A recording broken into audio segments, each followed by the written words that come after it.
Don TV நேயர்களுக்கு வணக்கம். போஸ்டில் ஒரு குட்டி ஸ்டோரியில் இன்றைக்கி உங்களை சந்திக்கிறதுல ரொம்ப ரொம்ப மகிழ்ச்சி அப்படின்னு சொல்லுவேன். இந்த சந்தோஷத்தோட ஒரு நகைச்சுவையான ஒரு கதை அப்படின்னு சொல்லுவேன். இந்த கதை பார்த்து தொலைக்காட்சியிலே செய்தியாக வடிவமைக்கப்பட்டு வந்த ஒரு கதை. நிஜமாக நடந்ததுங்க. நான் சொல்ல போகிற கதை இப்படியெல்லாம் இருக்குமா அப்படின்னு யோசனை தோணுது. இந்த கதையை கேட்கும் பொழுது ஒரு நகைச்சுவை கூட ஞாபகம் வருது. அதையும் நான் உங்களுக்கு ஞாபகப்படுத்துகிறேன். அதாவது இது என்னென்னா, கோவாவில் நடந்த கதை. 5 நண்பர்கள் ஒரு வீக்கெண்ட், ஒரு வார இறுதி நாட்களில் ஒரு விடுமுறை. அப்போ எல்லோரும் சேர்ந்து ட்ரிப் போகலாம் அப்படின்னு குஜராத்லேருந்து கிளம்பி வராங்க. நல்ல ஒரு வாகனம், அந்த வாகனத்தை எடுத்துக்கிட்டு, நல்ல ஒரு வசதியான ஒரு வாகனத்தை எடுத்துக்கிட்டு, அவங்களுடைய சொந்த வாகனம், 5 நண்பர்கள் வராங்க. கோவா உங்கள் எல்லாருக்குமே தெரியும், கடலோடு சம்மந்தப்பட்ட ஒரு அழகு நிறைந்த ஒரு இடம். அதிகமான சுற்றுலா பயணிகளை கவரக்கூடிய ஒரு இடமும் கோவா தான். அப்போ இந்த கோவா சில நாட்களில் ரொம்ப அதிகமான மக்கள் போகிற இடமா இருக்கும். அப்போது அது பிஸியான ஒரு நேரமாக கூட இருக்கும். அப்போ இது மாதிரி அவங்க என்ன பண்ணுறாங்கன்னா, நண்பர்கள்லாம் சேர்ந்து கோவாவுக்கு போகிறாங்க. கோவாவுக்கு போய் அவங்க தங்க வேண்டிய அந்த ஹோட்டலுக்கு வராங்க. ஹோட்டலுக்கு பொதுவாக என்ன பண்ணுவாங்க அப்படின்னா, தங்களுடைய வாகனங்களை பொதுவாக இறங்கின உடனே அந்த வாகனத்தை தரிப்பிடத்திற்கு எடுத்து செல்வதற்கு ஒரு குறிப்பிட்ட ஒரு நபர் இருப்பார். பொதுவாக எல்லா ஹோட்டல்லையும் அது இருக்கும். அதிக சொகுசு நிறைந்த ஹோட்டலில் அப்படி இருக்கும். அப்போ இவங்க என்ன பண்ணுறாங்க, அங்கே ஒரு வாகனத்தை பொறுப்பெடுக்கிறதுக்கு ஒரு குறிப்பிட்ட ஒருத்தர் வராரு. அவர்கிட்ட அவங்களுடைய வாகனத்துடைய சாவியை கொடுத்துட்டு என்ன சொல்கிறாங்க அப்படின்னா, நல்லா சுத்தமாக கழுவி வைங்க அப்படின்னு சொல்கிறாங்க. ஏன்னா நீண்ட தூரம் பயணம் செய்து வந்திருக்கிறோம், அந்த வாகனத்தில் கொஞ்சம் தூசி அதிகமாக இருக்குது, அதனால் சுத்தம் செய்து வைங்க அப்படின்னு சொல்கிறாங்க. இவர் என்ன பண்ணியிருக்காரு, சரி அப்படின்னு அந்த வாகனத்தை எடுத்துக்கிட்டு என்ன பண்ணியிருக்காரு தெரியுமா? பொதுவாக நீங்கள் வாகனத்தை சுத்தம் பண்ணணும், கழுவணும் அப்படின்னு என்ன பண்ணுவீங்க, ஒரு ஹாஸ் பைப்பை எடுத்து கழுவுவீங்க. அப்படி இல்லைன்னா ஒரு பக்கெட்டில் நல்லா நிறைய நீரை நிரப்பி அதில் கொஞ்சம் அதற்குரிய சோப்பை வச்சு, நீங்கள் லிக்விட் சோப்பை வச்சு அந்த வாகனத்தை சுத்தம் செய்வீங்க. அப்படி தான் செய்வீங்க. இவர் என்ன பண்ணியிருக்காருன்னா, இவ்வளோ கஷ்டப்பட்டு இப்படியெல்லாம் இந்த வாகனத்தை சுத்தம் செய்யணுமா? ஏன் இவ்வளவு பரந்த கடல் இருக்குது இந்த இடத்துல, நேரடியாக கொண்டு போயிட்டு நம்ம சுத்தம் செய்தால் என்ன அப்படின்னு வாகனத்தை கடலில் ஓரமாக மணல் திட்டில் ஓட்டிட்டு போகிறாரு. ஓட்டி போயிட்டு கொஞ்சம் கொஞ்சமாக கடல் கிட்ட கொண்டு போய் வைக்கிறாரு, வாகனத்தை கழுவிடுவோம் அப்படின்னு. இப்போ என்ன நடந்ததுன்னா, அந்த மண், கடல் மண் பொதுவாக அதிக நீண்ட தூரத்திற்கு வாகனங்களை செலுத்த முடியாது. அதனுடைய அந்த டயர் அப்படியே அந்த மண்ணில் பதிஞ்சிரும். அதுதான் அங்கே நடந்தது. மண்ணில் பதிஞ்சிருச்சு. அப்படி வண்டி அங்கே அந்த இடத்துக்கும் இந்த இடத்துக்கும் அது கொஞ்சம் கூட அசைவை ஏற்படுத்தவில்லை, அப்படியே இறுகிருச்சு மண்ணில். இப்போ இவருக்கு என்ன செய்யுதுன்னு தெரியல. அப்படியே வண்டி அந்த இடத்துல போட்டுட்டு இவர் விழுந்தடிச்சு ஓடிட்டார் எங்கள் ஹோட்டலுக்கு. ஓடி போயிட்டு அங்கே ஹோட்டலில் இருந்து நிர்வாகத்திடம் சொல்லியிருக்காரு. அதுக்கப்புறம் இந்த வண்டி உரிமையாளருக்கு செய்தி போயிடுச்சு. அவரும் விழுந்தடிச்சு ஓடி பார்த்தா, அந்த இறுகி இருந்த மண்ணில் கொஞ்சம் கொஞ்சமாக கடல் அலை வரும்பொழுது அப்படி கொஞ்சம் கொஞ்சமாக அரிப்பை ஏற்படுத்தி அந்த வண்டியை கொஞ்சம் கொஞ்சமாக அலை எங்கே எடுத்துக்கிட்டு போயிடுச்சு, கடலுக்குள்ளே ஒரு குறிப்பிட்ட அளவு எடுத்துகிட்டு போயிடுச்சு. வண்டியினுடைய ஒரு குறிப்பிட்ட அளவு நீரில் கொஞ்சமாக மூழ்க ஆரம்பிச்சிருச்சு. அப்போ அந்த வண்டி ஓனருக்கு எப்படி இருந்திருக்கும்? எதுக்கு கடலுக்கு எடுத்துக்கிட்டு வந்தீங்க அப்படின்னு கேட்கும்பொழுது, வண்டியை கழுவுறதுக்கு அப்படின்னு ஒரு சிம்பிளாக அவர் ஒரு விஷயம் சொல்லும்பொழுது எவ்வளோ ஒரு ஆத்திரம் அவங்களுக்கு வரும் தெரியுமா அந்த நண்பர்களுக்கு. அதுக்கப்புறம் உதவிக்கு இன்னொரு வாகனம் அந்த உதவிக்கு அவங்க முயற்சி பண்ணி பார்த்துருக்காங்க. ஆனால் வாகனத்தில் அது முடியாது. அப்போது கொஞ்சம் பாறை உறுதி மாதிரி ஒரு பலமான ஒரு இதை எடுத்துகிட்டு அதற்கப்புறம் அதை கட்டி இழுத்து ஒரு மாதிரி கரைக்கு கொண்டு அந்த வாகனத்தை திறந்து பார்த்தா தண்ணி மாத்திரம்தான் உள்ளே இருந்துச்சு. அதெல்லாம் வெளியேற்றின பிறகு அது என்ஜின் வேலை செய்யலை.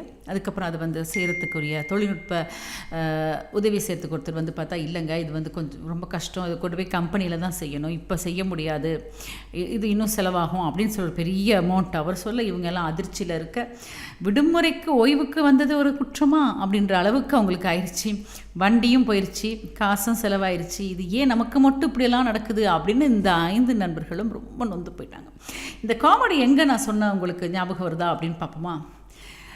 ஒரு படம், அந்த படத்தில் கவுண்டமணி அவர்களும் செந்தில் அவங்களும் லாரி ஓட்டுவாங்க. லாரி டிரைவராக கவுண்டமணி இருப்பாங்க, கிளீனராக செந்தில் இருப்பார்.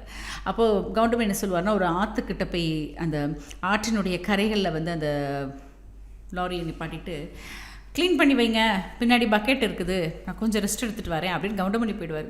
செந்தில் பார்ப்பார், இந்த பக்கெட்டுக்குள்ளே தண்ணி எடுத்து இந்த லாரியை கழுவணுமா, இவ்வளோ பெரிய இடத்துல தண்ணி ஓடிட்டுருக்கேன் அப்படின்னு லாரியை ஸ்டார்ட் பண்ணி தண்ணியை அதில் விட்டு கழுவலாம் அப்படின்னு முயற்சி பண்ணுவார். கவுண்டமணி திரும்பி வந்து எங்கே லாரின்னு கேட்டால் டயர் மட்டும்தான் இருக்குது, ஏன்னா முழு வண்டியும் தண்ணியில் மூழ்கிருச்சு அப்படின்னு சொல்லுவாங்க. இது வந்து ஒரு காமெடி. அந்த காமெடியை இன்றைக்கி நிஜமாக்கியிருக்காங்க அப்படின்னு நினைக்கும் பொழுது நிறைய நகைச்சுவை மிக்க மனிதர்களை நாங்கள் சந்திக்கக்கூடிய ஒரு காலகட்டத்தில் இருக்கோமா அப்படின்ற ஒரு கேள்வி இருக்கிறது.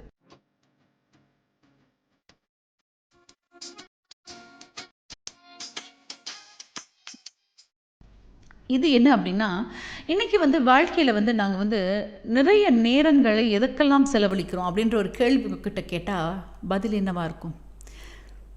நிறைய பேர் வேலைக்கு போவீங்க. சரி, வேலைக்கு போவீங்க, வேலையை முடிச்ச அடுத்தது என்ன பண்ணுவீங்க? வீட்டுக்கு வருவோம், தொலைக்காட்சி பார்ப்போம், கையடக்க தொலைபேசியில் என்னென்ன மெசேஜ் வந்திருக்கு, அதில் என்னென்ன ரீல்ஸ் வந்திருக்குன்னு பார்ப்போம், அப்படி இல்லைன்னா கம்ப்யூட்டர் கேம்ஸ் விளையாடுவோம். அப்படி நிறைய பேர் இப்போ அப்படி தான் பதிவுகளை சொல்கிறத நாங்கள் வழமையாக பார்த்துருக்கோம். இல்லாட்டி எங்களுக்கு பிடிச்ச திரைப்படத்துக்கு போய் பொழுது போக்குவோம் அப்படிலாம் சொல்லுவாங்க. ஆனால் முன்னாடியெல்லாம் அப்படி வந்து ரொம்ப குறைவு. நாங்கள் வந்து வீட்டு தோட்டத்தை பராமரிப்போம், எங்களுடைய நண்பர்களோட ஓடி பிடிச்சி விளையாடுவோம். அப்படி இல்லைன்னா வீட்டில் வந்து அந்த சின்ன சின்ன பொருட்கள் இருக்கு இல்லையா, முன்னாடிலாம் பார்த்திங்கன்னா குட்டி சட்டி, குட்டி டம்ளர், குட்டி பானை அப்படிலாம் இருக்கும். அதாவது செப்பு சாமா அப்படின்னு நாங்கள் சின்னதில் சொல்லுவோம். இந்த குட்டி குட்டி பாத்திரங்களை வைத்து நாங்கள் சமைத்து விளையாடுவது போல் ஒரு கற்பனை செய்து கொண்டு நாங்கள் விளையாடுவது அப்படிலாம் இருக்குது. ஊஞ்சலில் விளையாடுவோம், அப்படிலாம் இருக்குங்க. மரம் ஏறி விளையாடுவோம்.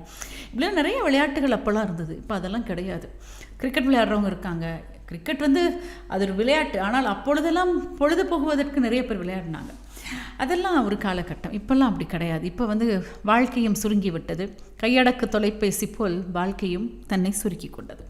அப்போ இதில் வந்து என்ன அப்படின்னா, பொழுதுபோக்கு அப்படின்னு சொன்னால் சினிமாவுக்கு போகிறது, படத்தை பார்க்குறது, அந்த பட உலகத்திலேயே நாங்கள் வாழ்கிறது அப்படின்னு ஒன்று இருக்குல்ல. இது வந்து அவங்க என்ன சொல்லியிருக்காங்க அப்படின்னா, நிறைய படங்களை பார்க்கும் பொழுது இந்த படத்தெல்லாம் எதுக்கு எடுக்கிறாங்க, இதில் என்ன கதை இருக்குது, இதில் என்ன நல்ல ஒரு விஷயத்த சொல்ல வராங்கன்னே புரியலை அப்படின்னு இந்த கடிதத்தில் குறிப்பிட்டிருக்காங்க. ஏன்னா இப்போ அண்மை காலமாக வர படங்கள் எல்லாம் அதிகமான சத்தத்தையும் அதிகமான அடிதடிகளையும் அதிகமான வாழ்க்கையில் நடக்க முடியாத விடயங்களை பதிக்கும் விடயங்களாகவே சொல்லப்பட்டிருக்கு. சில திரைப்படங்கள் உண்மையை சொல்லி எடுக்கப்பட்ட படங்கள் இருக்கிறது, உண்மை சம்பவங்களை பிரதிபலிக்கக்கூடிய படங்கள் இருக்கத்தான் செய்கிறது. சவால் நிறைந்த கதைகளை சுமந்து வரும் சில கதைகள் இருக்கத்தான் செய்கிறது. இப்படியெல்லாம் இருக்கும் காலகட்டத்தில் என்ன திரைப்படங்கள்லாம் எடுக்கிறாங்க. அப்போ இதையெல்லாம் பார்த்துட்டு இன்றைய சமுதாயம் எப்படி நிறைய விஷயங்களை யோசிக்கும் அப்படின்னு அவங்க சொல்லியிருக்காங்க. உண்மைதாங்க. முன்னாடி வந்து நிறைய படங்கள் பார்த்திங்கன்னா நிறைய நல்ல விடயங்களை சொல்லியிருக்காங்க. சில படங்கள் வந்து அர்த்தமற்ற கதைகளை பொழுதுபோக்குக்காக வெறுமனை எடுத்து விடுவாங்க. சிலர் வந்து நகைச்சுவைக்காக படங்களை எடுத்து உங்கள் நேரத்தையும் வந்து மகிழ்ச்சியாக மாற்றணும்னு நினைப்பாங்க. ஆனால் அது வந்து ஒரு அளவு பரவாயில்ல, சிரிச்சாச்சு, சரி சிரித்து மனசில் உள்ள கவலையை இறக்கிட்டோம் அப்படின்னு சொல்லலாம். ஆனால் இப்போ வர படங்கள்லாம் பார்க்கும்பொழுது ஏற்கனவே வாழ்க்கை வந்து ஒரு கஷ்டத்தில் ஓடிட்டுருக்கு, இதில் இந்த படத்தை வேறு நம்ம பார்த்து இன்னும் கஷ்டப்படணுமா அப்படின்ற அளவுக்கு தான் படங்கள் இருக்குது. அதுவும் இன்னொரு விஷயத்த அவங்க குறிப்பிட்டிருக்காங்க கடிதத்தில். இந்த படத்தில் வர ஹீரோ ஹீரோயின் இருக்காங்க இல்லையா, இவங்கள வந்து லைஃப்பில் நிறைய பேர் ரோல் மாடலாக எடுத்து வாழ பழகிட்டாங்க. இவங்க மாதிரி நாங்கள் வரணும் அப்படின்னு நினைக்கிறாங்க. அது வந்து எவ்வளோ ஒரு தவறான பாதையில் அவங்க கொண்டு செல்ல போகுது. ஏன்னா அது வாழ்க்கையல்ல. அவங்களே வந்து போலியாக தான் அந்த படத்தில் நடிக்கிறாங்க. மேக்கப் போட்டுட்டு அந்த கதாபாத்திரத்துக்கு ஏற்ற மாதிரி தான் நடிக்கிறாங்க. அதுக்கு பிறகு அதுலேருந்து அவங்க வெளியே வந்துடுறாங்க. அவங்க நிஜ வாழ்க்கைக்கு அவங்க திரும்பிடுவாங்க. ஆனால் இந்த கதாபாத்திரத்தை பார்த்து இந்த செலிபிரிட்டி மீது உள்ள அந்த மயக்கம் நிறைய பேருக்கு இருக்கத்தான் செய்கிறது. அதனால் அவர்கள் செய்யும் தவறுகளை சமுதாயத்திற்கு அவர்கள் எடுத்து வரும்பொழுது அதை சரிப்படுத்த பார்க்குறாங்க. அது என்ன தவறாக வேணா இருந்தாலுமே அதை சரி செய்வதற்கு அவர்கள் முயற்சிப்பது கிடையாது. ஆனால் அவர்கள் செய்யும் அந்த தவறு சரி அப்படின்னு பேசுகிறதுக்கு நிறைய பேர் இருக்கிறாங்க. இவங்கெல்லாம் அவங்களுடைய ரசிகர்கள்னு சொல்லிக்கிறாங்க. இதை பார்க்கும்போது ரொம்ப ஆச்சரியமாக இருக்குது. அதனால் இன்றைக்கி வந்து இந்த திரைப்படத்துறையின் மூலமாக அவர்கள் சொல்லும் கருத்தாக இருக்கட்டும், அவருடைய வாழ்க்கை முறையாக இருக்கட்டும், மற்றவர்களுக்கு இது பெரிய ஒரு பாதிப்பை ஏற்படுத்துதே அப்படின்னு ஒரு விடயத்தை அவங்க சொல்லியிருக்காங்க. இதை பார்த்து இன்றைய சமுதாயம் நிறைய விடயங்களை யோசிக்க ஆரம்பிக்குது. அதனால் படம் பாருங்கள், அதோடு அவங்கள விட்டுருங்க, அவங்கள மறந்துடுங்க, அவ்வளோதாங்க. அவங்கவுங்க வாழ்க்கையில் வந்து எந்த ஒரு பங்களிப்பையும் அவங்க செய்ய போகிறது கிடையாது. அவங்களுக்கு நீங்கள் யாருன்னே தெரியாது. நீங்கள் ஜஸ்ட் ஒரு ஃபேன், ஜஸ்ட்டு நீங்கள் ஒரு ரசிகைகள், அவ்வளோதான் அவங்களுக்கு. அது யார் என்னன்னு அவங்க மனசில் இருக்க போகிறது கிடையாது. அவங்க வந்து வாராங்க, அவங்களுடைய வாழ்க்கை உயர்வுக்காக வராங்க, அவங்களுடைய வாழ்வாதாரத்திற்காக அவங்க வராங்க, அவ்வளவுதான். அதனால அந்த இடத்துல படத்தை பார்த்துட்டு வெளியே வரும்போது நம்ம டிக்கெட் அப்படி கிழிச்சு போட்டு வந்துடுவோம்ல, அது மாதிரி தான். அவங்களோட நினைவுகளையும் அப்படியே விட்டுட்டு வந்துருங்க. அவங்க செய்யும் தவறுகளை எடுத்துக்கிட்டு அவங்கள எனக்கு பிடிக்கும் அதனால் அவங்களை கொண்டாடணும்னு முயற்சி பண்ணாதீங்க. இதுவே நாளைய சமுதாயத்திற்கு ஒரு எடுத்துக்காட்டாக மாறிடக்கூடாது. இப்போ பார்த்திங்கன்னா நிறைய பேர் வந்து அதிகமான பிரபலமாக இருக்கிறவங்க வந்து பல தவறுகளை செய்யும் பொழுது அது சமுதாயத்திற்கு அவங்க கொண்டு வரும்போது அது சரி அப்படின்ற ஒரு எடுத்துக்காட்டாக அந்த விடயத்தை பதிவு செய்யணும்னு நினைக்கிறாங்க. இது வந்து பலர் சமுதாயத்தை உற்று நோக்கும் பலர் வந்து தவறான ஒரு விடயத்தை கற்க ஆரம்பிச்சிருவாங்க. நல்ல விடயங்களை கற்றுக்கொள்ளணும் இல்லையா? தவறான விடயங்களை கற்றுக்கொண்டாங்க அப்படின்னா வாழ்க்கை வந்து தவறான பாதையில் தன்னை எடுத்து செல்ல ஆரம்பிச்சிடும். அதனால் படம் பாருங்கள், ரசிங்க, அதை அப்படியே விட்டுருங்க. அந்த படத்தினுடைய கதாநாயகர்களை கொண்டாடுறத விட்டுருங்க அப்படின்னு சொல்லியிருக்காங்க. அது கண்டிப்பாக அதை சொல்லி தான் ஆகணுங்க. ஏன்னா அவங்க கூட நிற்கணும், அவங்க கூட படம் எடுக்கணும், அவங்க எங்கே போகிறாங்க, அவங்க பின்னாடி போய் பார்க்கணும் அப்படிலாம் நம்ம நினச்சிக்கிட்டு இருக்கோம். அதெல்லாம் வந்து வெறுமனே ஒரு மாயை அப்படின்னு ஒரு விஷயம் இருக்கிறது. இதுவும் சந்திக்க வேண்டிய விடயம்தான்.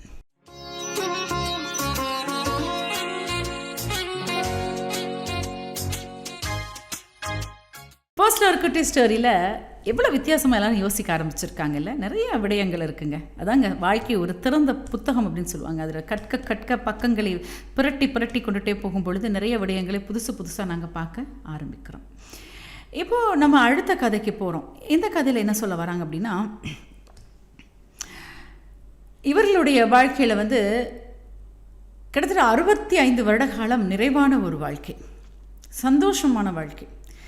அதற்கு அடையாளமாக அன்பான 5 குழந்தைகள். அந்த குழந்தைகளுடைய எதிர்காலத்தை அந்த பெற்றோர்கள் யோசிக்க ஆரம்பிக்கிறாங்க. அவங்களுக்கு நல்ல ஒரு எதிர்காலத்தை கொடுக்கணும் அப்படின்னு அவங்கள வந்து வெளிநாட்டுக்கு நோக்கி பயணம் செய்ய வைக்கிறாங்க. நாட்டினுடைய ஒரு சூழல் கூட ஒரு காரணமாக அமைந்திருக்கலாம். அந்த குழந்தைகளும் பல நாடுகளுக்கு பயணங்களை மேற்கொண்டு அந்தந்த நாட்டில் வந்து வதிவிடத்தை எடுத்துக்கொண்டு அவங்களுடைய எதிர்காலத்தை அவங்க சிறப்பிக்கிறாங்க. அப்பப்போ நேரம் கிடைக்கும் பொழுது ஒரு முறையோ வருடத்திற்கு 2 முறையோ வந்து பெற்றோர்களை பார்த்து மகிழ்வித்து அவங்க போகிறதும் வழமையான விடயம். பெற்றோர்களும் அந்த குழந்தைகளுடைய ஊர்களுக்கு பயணித்து அவர்களையும் சந்தோஷப்படுத்தின ஒரு விடயம் இருக்கத்தான் செய்கிறது. இது வந்து அவங்க வந்து தெரிந்த ஒரு உறவினுடைய கதையை பதிவு செய்திருக்காங்க. இந்த குறிப்பிட்ட அந்த நபர் என்ன பண்ணுவாரா, தன்னுடைய மனைவிக்கு வந்து எந்த ஒரு நோய் வந்தாலும் என்ன ஒரு பிரச்சனை வந்தாலும் தானே சிரமப்பட்டு எல்லா விடயத்தையும் பார்ப்பாங்களாம். 2 பேரும் வந்து எப்பவுமே நிறைய விடயங்களை அதிகமாக அமர்ந்து பேசுவாங்களாம். ஒரு சமையல் அறையில் வந்து அவங்க சமைக்கிறாங்க அப்படின்னா 2 பேரும் சேர்ந்து சமைப்பாங்களாம். அவங்களுக்கு என்ன பிடிக்கும், இவங்களுக்கு என்ன பிடிக்கும் அப்படின்னு கதை பேசி சமைக்கிறத கூட அவங்க பார்த்துருக்காங்க. அதனால அவங்களுடைய சமையலும் சுவையாக இருக்குமாம். சில நேரம் வரும் நபர்களை, வீட்டுக்கு வருபவர்களை அன்பாக வரவேற்று அவர்களை உபசரிக்கிறதையும் அவங்க பார்த்துருக்காங்க. எப்பொழுதுமே அவங்கக்கிட்ட வந்து தங்களுடைய குழந்தைகளினுடைய வளர்ப்பு, அவங்களுடைய நினைவுகள், அவங்கள போய் பார்த்தது, அவங்க இங்கே வந்தது, அவங்க கொடுத்த பரிசு பொருட்கள், இது எல்லாம் பற்றி பேசி மகிழ்ந்த அந்த காலகட்டத்தையும் பார்த்துருக்காங்க. பொழுதுபோக்கு அப்படின்னா வீட்டில் வந்து டிவி தான் பொழுதுபோக்கு. அதில் வந்து அதில் வர ட்ராமாவை ரொம்ப சந்தோஷமாக பார்ப்பாங்க. அந்த ட்ராமாவை பற்றி பேசுவாங்க. இந்த வில்லை இப்படி பண்ணிட்டாங்களே, இந்த வில்லி இப்படி பண்ணிட்டாங்களே அப்படின்னு அவங்க திட்டி 2 பேரும் கதை பேசுகிறத கூட பார்த்துருக்கோம். இது வந்து அவங்க இருவருக்கும் இடையில் இருந்த அந்த அன்பும் வாழ்க்கையை முழுமையாக புரிந்து கொண்ட அந்த விதமும். இவங்க வாழ்க்கையில் வந்து சந்தோஷம் அப்படின்னா அது அவங்களுடைய குழந்தைகளுடைய எதிர்காலமாக தான் இருந்தது. நிறைவாக வாழ்ந்துட்டு இருந்தாங்க. அந்த குறிப்பிட்ட அந்த அம்மாவுக்கு வந்து உடல் ரீதியான ஒரு பிரச்சனை ஏற்பட்டு அவர்கள் தவறிட்டாங்க, அவங்க இறந்துட்டாங்க அப்படின்னு பதிவு செய்திருக்காங்க. இறக்கும் பொழுது அவங்களுக்கு கிட்டத்தட்ட வயது வந்து 85 வயதை நிரம்பி பிடித்திருக்கும் பொழுது இறந்துட்டாங்க. அப்போது வந்து ரொம்ப உடைஞ்சு போயிட்டாங்களாம் அவங்களுடைய கணவர். தன்னுடைய மனைவியினுடைய அந்த மறைவை வந்து அவரால் ஏற்றுக்கொள்ள முடியவில்லை. எந்த ஒரு சூழ்நிலையிலும் தன்னுடைய மனைவியை சந்தோஷமாக தாங்கி பிடிக்கிறதுக்கு தான் இருக்கிறேன் தானே அப்படின்னு மிகுந்த ஒரு வேதனையில் இருந்த ஒரு காலகட்டம். ஆனால் குழந்தைகளும் அதற்கு பிறகு ரொம்ப அப்பாவுடன் இணைந்து பயணிக்க ஆரம்பிக்கிறாங்க. இருந்தாலுமே அந்த ஏக்கம், அந்த மனசில் அவங்க வைத்திருந்த அந்த பாசம், அவர்கள் இருவரும் இணைந்து பயணித்த அந்த காலகட்டம் இது மாத்திரம் அவருடைய நினைவில் இருக்க, அவர்கள் இறந்து, அந்த குறிப்பிட்ட அந்த அம்மா இறந்து 5 மாதங்கள் கழித்த நிலையில் அந்த குறிப்பிட்ட அவங்க அந்த வீட்டினுடைய ஐயாவும் இறந்துடுறாங்க. அவர்கள் இருவருக்கும் இடையிலே இருந்த அந்த பிணைப்பு, அந்த பாசம், அதை பார்க்கும் பொழுது ஆச்சரியமாக இருக்கிறது. காரணம், இன்னைக்கு காலகட்டத்தில் திருமணம் முடித்தவர்கள் எவ்வளவோ படித்து எவ்வளவோ அறிவாக இருக்காங்க. ஆனாலும் அவர்களால் இந்த குடும்பத்தை சரியாக எடுத்துச் செல்ல முடியவில்லையே அப்படின்னு எனக்கு ஆச்சரியமாக இருக்குது. இவர்களுடைய வாழ்க்கையில் இவங்க வாழ்ந்த காலகட்டத்தில் வந்து பிரச்சனைகள் இருந்தது. பல சூழ்நிலைகள் அவர்களுக்கு கஷ்டத்தை கொடுத்திருந்தாலும் தங்களுடைய குழந்தைகளுடைய எதிர்காலம் நல்லா இருக்கணும் அப்படின்னு நிறைய விடயங்களை யோசித்து சிக்கனமாக சேமித்து கஷ்டப்பட்டு அவர்களை முன்னேற்றம் அடைய செய்து அவர்களையும் நல்ல நிலைக்கு கொண்டு போய் தாங்களும் நிறைவான ஒரு வாழ்க்கையை வாழ்ந்து தான் இன்றைக்கி முடிச்சிருக்காங்க. அதனால அவர்கள் வாழ்ந்த விதத்தை நினைக்கும் பொழுது எங்களுக்கே ஆச்சரியமாக இருக்குது. ஆனால் இப்போ காலகட்டத்தில் வந்து நிறைய பேர் வந்து ஒரு சின்ன பிரச்சனைக்கு வந்து குடும்பம் பிரிஞ்சிடுறாங்க, விவாகரத்தாக போய் முடியுது. நன்கு புரிந்து கொண்டு திருமணம் முடித்தவர்கள் கூட வேறு பாதையில் பயணிக்கிறாங்க. காதல் திருமணம் செய்தவர்கள் கூட அந்த காதல் சில நேரங்களில் அவர்களுக்கு கசப்பான ஒரு எண்ணத்தை ஏற்படுத்துறதுனால பிரிஞ்சிடுறாங்க. அப்படி இல்லைன்னா அவர்களுக்கு வேறு விதத்தில் பல உறவுகளை ஏற்படுத்தி கொண்டு அதன் மூலமாக பிரிவுகளை சந்திக்கிறாங்க. அப்போது அவங்க பார்த்த வாழ்க்கை என்ன, அவங்க கற்றுக்கொண்ட விடயங்கள் என்ன? வாழ்க்கைனா எப்போயுமே சந்தோஷமாக இருக்காதுங்க, கஷ்டம் இருக்கத்தான் செய்யும். பிரச்சனை எப்படி வரும், யார் மூலமாக வரும், எங்கேருந்து வரும், அது எப்படியெல்லாம் அந்த பிரச்சனை உருமாறும்னு யாருக்குமே தெரியாது. இருந்தாலும் அதை நேரடியாக எதிர்கொள்ளும் மனதைரியத்தை நீங்கள் ஏற்படுத்திக்கணும் அப்படின்னு விடயம் இருக்குது.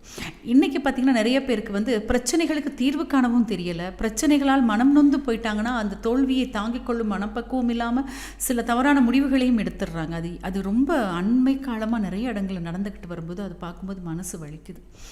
அந்த இருவர், அதாவது கிட்டத்தட்ட அந்த ஐயாவும் அப்பாவுடைய அந்த அம்மாவுடைய கதையை சொன்னாங்களே, அவங்க வந்து எவ்வளோ பிரச்சனைகளை பார்த்துருப்பாங்க. ஆனாலும் அதையெல்லாம் கடந்து அவங்க வாழ்ந்து இன்னைக்கு ஜெயிச்சு ஒரு உதாரணமாக இருந்திருக்காங்க. அவங்களுடைய குழந்தைகளுக்காக இருக்கட்டும், மற்ற மக்களுக்கு அவங்க ஒரு உதாரணமாக வாழ்ந்து காட்டியிருக்காங்க. ஆனால் இன்றைக்கி வந்து நிறைய பேர் அந்த பிரச்சனைகள் அப்படின்னு வரும்பொழுது அந்த பிரச்சனையிலேருந்து அவங்களுக்கு வந்து வெளிவரவும் தெரியலை, அந்த பிரச்சனையை எப்படி சரிப்படுத்துறதுன்னு தெரியலை, எவ்வளவு சிக்கலை உருவாக்கி மற்றவர்களுக்கும் அது ஒரு பிரச்சனையாக கொண்டு போய் முடிச்சிடுறாங்க. இது வந்து ஏன் இந்த கால ஓட்டமாக, மக்களின் மனநிலையா, அல்லது இன்றைய இந்த சூழலில் ஏற்பட்டிருக்கும் இந்த மாற்றங்களா, இந்த உலகளாவிய ரீதியிலே ஏற்பட்டிருக்கும் இந்த மாற்றங்கள் தான் இந்த பிரச்சனைக்கெல்லாம் காரணமாக? குடும்பத்தில் ஏற்படும் பிரச்சனை கூட எவ்வளோ தூரம் போயிடுச்சு பார்த்தீங்களா? அப்படி தான் இருக்குது அப்படின்னு ஒரு வேதனை மிகுந்த ஒரு விடயத்தையும் ஒரு விழிப்புணர்வையும் அவங்க கொடுத்துருக்காங்க. அதனால் வாழ்க்கையில் நிறைய விடயங்கள் இருக்குது, நிறைய பேரை சந்திப்போம். வாழ்க்கைனா நம்ம 2 பேர் கிடையாதுங்க, நிறைய பேரை சேர்ந்து தான் உறவுகளுடன் சந்தோஷமாக எல்லாமே. உங்கள் கணவருடைய கூட பிறந்தவங்களாக இருக்கட்டும், உங்கள் மனைவியினுடைய கூட பிறந்தவங்களாக இருக்கட்டும், எல்லாரோடையும் இணைந்து தான் நாங்கள் பயணிக்க போகிறோம். குழந்தைகள், அவங்களுடைய எதிர்காலம் எல்லாம் நிறைய பேர். அப்போது இது எல்லாமே விட்டு கொடுத்து நிறைய விடயங்களை புரிந்து கொண்டு மற்றவர்களுடைய எண்ணங்களையும் புரிந்து கொண்டு அந்த சூழலையும் அந்த பிரச்சனை வர விடயத்தையும் புரிந்து கொண்டு நாங்கள் நகர பழகிக்கொள்ள வேண்டும் அப்படின்னு சொல்லியிருக்காங்க. இதுவும் சிந்திக்க வேண்டிய விடயம்தான். பேசலாங்க, நிறைய பேசலாம், ஒரு நாள் முழுக்க பேசலாம், வாழ்க்கையை பற்றி பேசிக்கொண்டே இருக்கலாம். ஆனாலும் தீர்வு தான் கிடைக்க மாட்டேங்குது. மீண்டும் மற்றொரு நிகழ்ச்சி அனைவரையும் சந்திக்கும் வரை விடைபெற்றுக் கொள்ளும் நான் கவிதா ராம்குமார். நன்றி, வணக்கம்.